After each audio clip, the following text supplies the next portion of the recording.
Σας ευχαριστώ. Το λόγο έχει για ένα λεπτό ο κύριος Λόπες Αγγιλάρ. Señor presidente, comisario, el desafío de las migraciones y de los refugiados no corresponde solo al Consejo de Ministros de Interior, ¿verdad? No, claro que no. Tiene una dimensión exterior y, por tanto, saludamos el informe de nuestros colegas.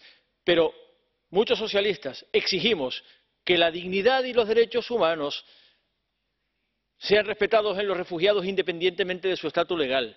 Y además decimos que no es aceptable que la condicionalidad sea mecánica para determinar que solo se pueda ayudar a los países que se comprometen a políticas de readmisión o de control y que desaparezca la criminalización de la ayuda humanitaria permitida ahora por la llamada Facilitation Directive. Exigimos vías seguras, visados humanitarios, corredores humanitarios como una vía legal de entrada en la Unión Europea y que el Parlamento Europeo esté implicado en la definición y en la ejecución de la política, además de en su cálculo presupuestario. Pero, sobre todo, queremos cambiar la mirada negativa y prejuiciada a la política de inmigración. Rechazamos el deal con Turquía.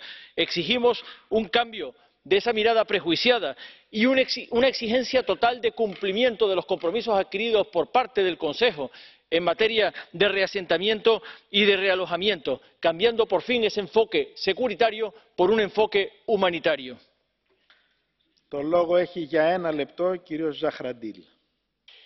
Pane předsedající, já považuji za nejdůležitější ochranu vnějších hranic. To je základní nástroj v boji proti nelegální ekonomické migraci a tady nemáme a nebudeme mít žádnou efektivní celoevropskou instituci ani Evropskou službu vnější akce